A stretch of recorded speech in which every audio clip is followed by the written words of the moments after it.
What's one thing you could do today in your business that would make a significant compound effect later on in your business?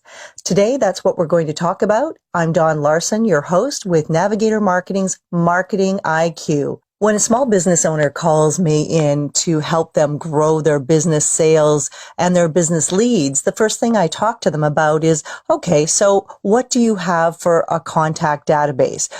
Have you been keeping track of your prospects over the last few months or years? How about your customers? Do you have a customer list? And time again, my entrepreneurs look at me and say, no, we haven't started it. They know that they can go through emails and the pieces of paper and they can find their databases and then put it together, but they have not done it yet. So today I'm going to talk about the dollars are really in your database.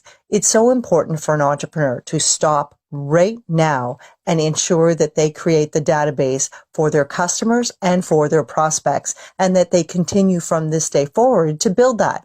The importance is that databases are crazy important to building your business in the future. So many parts of your business will reflect back and use that database once you have it. So today I'm just going to talk about two elements of that. So most people will say, well, I don't even know how to start a database now that, I'm established in business, or I've got a few months under my belt, or a few years. And what you can do is, this is where you can easily hire a part-time student or a virtual assistant, because they could get access to your computer, and that they will go through your emails and go through the files that you have. You can direct them to where to go and collect all the important contact information for both your prospects and your emails. The important thing here forward is that you have a systemized approach to collecting and collating all of those contact databases. So on your website, you should have a way to engage with people who are coming to your website for the first time or a next time, and that they can actually give you their email address and permission so that you can communicate with them in the future.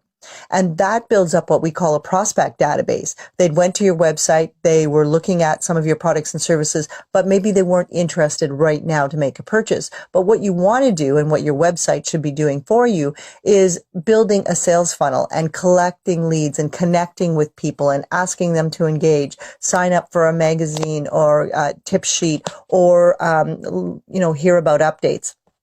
And what you will find is that people will say yes to that. A certain percentage of people every day that come to your website will agree to join your list.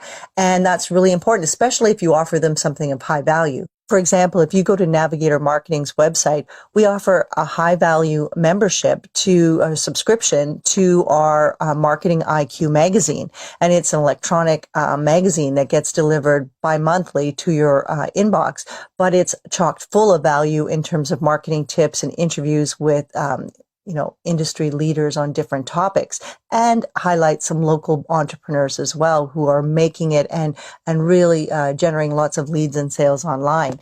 So people easily want to subscribe when they come to our site. But it could be something like a tip sheet, for a car dealership. It could be, here's the 6 things that can save you gas money by fixing on your car, things like that, or 3 innovative technologies you don't know about new cars, things like that. And people will sign up for that, or the hot daily deals for a dealership. So that's really important that you have that lead generation. And what happens is that a spreadsheet is created in this software, and you can use many softwares on your website to collect prospect emails. I highly suggest, when you start out, to use something called MailChimp. So it's free for you to connect with your website and collect databases and collect emails while you grow your business. And once you reach 2,000 contacts, then it starts to charge you. So that's great. You've got at least a year or so under your belt for free before you start getting charged for it. And so what you want to do is, then you want to talk to these prospects on a monthly or bi-monthly basis and give them some education. You want to maybe upsell a little bit of your products and services, but it's a way to connect. And email isn't dead. People are still reading their emails. It all depends on how you use the subject line and list your title in in the emails, but you will see that that is a way to communicate to people. And even if you're only 4 times a year during your specials, or when it's gift card season before Christmas, or when you have some inventory that you're trying to roll out, this is a great way to talk to prospects who may have not purchased yet in the past, but are willing to because they've engaged with you. So that's one key area. The other area that's important is your customers. You want to recognize and communicate with them on a regular basis. And it's not just sending a card out at Christmas, which is very important to do. And you want to think about that at the beginning of November. But you want that information, the emails, the contact data, so that you can communicate with them throughout the year. Your clients want to get some information from you as well. And so you can send something out in just a business email to your clients that says, here, I just thought I'd give you some tips here, or here's some industry changes and how it impacts your business. They really value that. They feel like that through statistics and surveys that we've done, clients really like when businesses keep in communication with them, so that they are, knowing that they're still helping them out even long after a sale. And the important part is that you can offer, it doesn't have to be every week, it doesn't have to be every month, but those communications will make a difference. And truth be told, you can easily send out an email if you are an agency or a company that has a small group of clients. Then you can, send it out via your email in your inbox, or you can use your system called MailChimp and put in your contacts there so that you can do a bulk email to your customers. But very important that they get some information from you regularly throughout the year. Now, here's the magic. You've taken the time, you've stopped in your business, you've found somebody to help you build these databases. Now your marketing expert can take those and do wonderful things for you.